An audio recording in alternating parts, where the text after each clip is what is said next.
Mari kita lanjutkan pembahasan mengenai rumusan Paticca Samuppada di pertemuan atau di pembahasan sebelumnya dinyatakan bahwa tujuan mempelajari Paticca Samuppada adalah supaya kita bisa melihat kebenaran yang sesungguhnya bahwa tidak ada sesuatu yang berkondisi yang timbul tanpa sebab. Itu artinya segala sesuatu yang berkondisi itu muncul karena ada sebab-sebab yang mengkondisikan itu muncul. Teman-teman bisa melihat berbagai fenomena yang terjadi di sekitar kita. Apapun yang muncul di sekitar kita pasti ada sebab yang mendahulunya. Seperti kalau kita bahas tentang perkuliahan. Kenapa ada mahasiswa bisa sampai di ruangan kelas? Karena ada berbagai faktor yang menyebabkan dia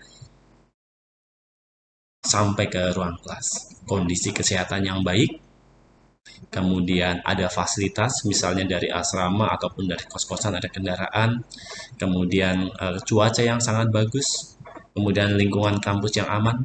Nah, itu adalah beberapa faktor yang menyebabkan dia sampai ke kampus. Dan yang lebih penting adalah dia punya motivasi belajar sehingga apapun kondisinya dia datang ke kampus untuk kuliah. Nah, ini menandakan bahwa segala sesuatu yang berkondisi itu muncul karena ada kondisi-kondisi sebelumnya yang menjadi penyebab kemunculannya. Nah, itu terjadi pada berbagai hal yang ada di sekitar kita. Sadar atau tidak sadar, memang demikianlah kenyataan yang sesungguhnya. Maka bersyukur kita sebagai umat Buddha belajar tentang Paticca Samuppada. Nah, eh, kalau kita bicara sebab dan akibat, sangat sulit untuk kita ketahui kapan pertama kali suatu sebab itu muncul. Ya, mengapa demikian? Karena di dalam agama Buddha kita mengenal samsara, ya, kehidupan yang terus berputar, berputar, berputar. Ada kelahiran, kematian, kelahiran, kematian, kelahiran, kematian, dan itu menjadi kondisi yang menyebabkan segala sesuatu muncul. Ada sebab, akibat, dan sebagainya. Nah, itu juga seiring dengan alam semesta ini yang mengalami proses pembentukan dan juga penghancuran. Jadi oleh karena itu, di dalam agama Buddha, maka sebab pertama atau kausa prima itu tidak bisa diterima paham tersebut. Nah, oleh karena itu kita sebagai umat Buddha memang harus berani menyatakan bahwa sebab pertama dalam agama Buddha itu tidak ada. Kalau kita mengacu pada kitab suci, ya, Samyutta Nikaya 2, ini bagian 178 193. Nah, ini dinyatakan bahwa tidak dapat dipikirkan akhir tumimbal lahir. Tidak dapat dipikirkan asal mula makhluk yang karena diliputi ketidaktahuan dan terbelenggu keinginan rendah sehingga mengembara ke sana kemari, ya. Karena makhluk-makhluk masih dikuasai oleh keinginan tanha sehingga ketika meninggal dipastikan akan bertumbal lahir ke salah satu alam kehidupan.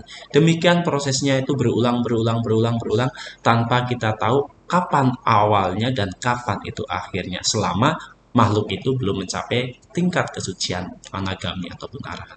Sehingga proses kelahiran itu akan berulang. Nah, bersyukur di dalam agama Buddha kita diajarkan suatu jalan untuk pembebasan. Nah, ini menjadi suatu pilihan. Jika teman-teman menginginkan untuk terhindar dari roda samsara yang terus berputar, maka jalur yang harus dipilih adalah mengikuti apa yang Sang Buddha ajarkan, yaitu bagaimana melakukan vipassana untuk bisa menembus apa itu anicca, dukkha, anatta, hingga akhirnya mencapai tingkat kesucian. Nah, oleh karena itu, konsep pertama itu muncul karena orang itu nggak tahu sebenarnya hakikat dari kebenaran ini. Sehingga menentukan, oh sebab pertama demikian. Kenapa demikian? Yaitu karena sebagai alternatif jawaban yang muncul dalam dirinya. Bukan berdasarkan pengetahuan yang sejati.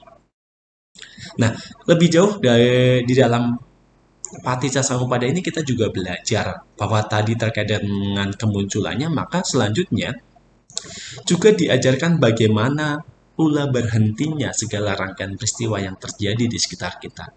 Apakah itu mungkin terjadi? Ya, sangat mungkin. Di awal tadi disampaikan bahwa kemunculan segala sesuatu dikarenakan suatu sebab. Oleh karena itu, berhentinya proses tersebut juga karena sebab itu.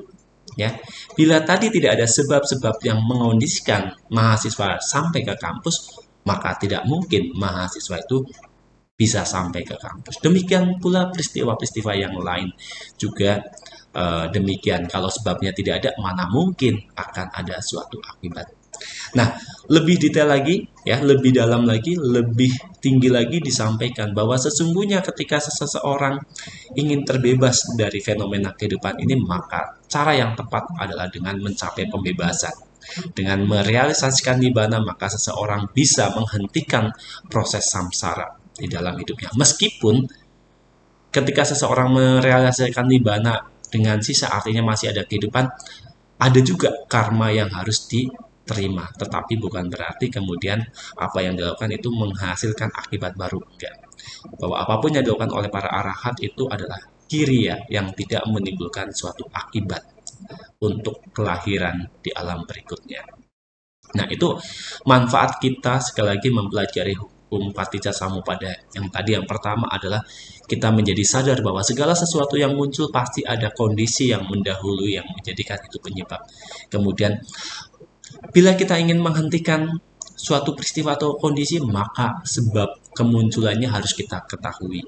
Dan jangan biarkan sebab itu menjadi kondisi munculnya yang tidak kita harapkan. Dan di dalam agama Buddha dijelaskan, kalau kita ingin mencapai pembebasan yang tertinggi adalah dengan merealisasikan nibbana. Kita mengikis namanya awijja, kebodohan batin.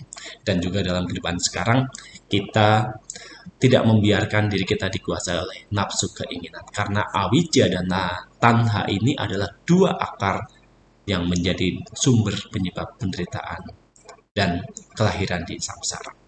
Nah, dalam Mahahati Padopama Sutta, Sutta ke-28 Majjhima Nikaya dinyatakan bahwa siapapun yang melihat Paticca Samuppada berarti melihat Dhamma, dan juga sebaliknya. Siapa yang melihat Dhamma berarti melihat Paticca Samuppada. Oleh karena itu, sebagai umat Buddha, maka sangat penting bagi kita untuk mempelajari Paticca Samuppada, bukan hanya sekedar karena tanggung jawab sebagai mahasiswa, tetapi di balik itu ada ilmu kehidupan yang menjadikan kita sadar akan hakikat kebenaran suatu kehidupan ini. Jadi bersyukurlah teman-teman yang memiliki kesempatan belajar Paticca Samuppada. Selamat siang, Namo Buddhaya. Semoga semua makhluk hidup berbahagia.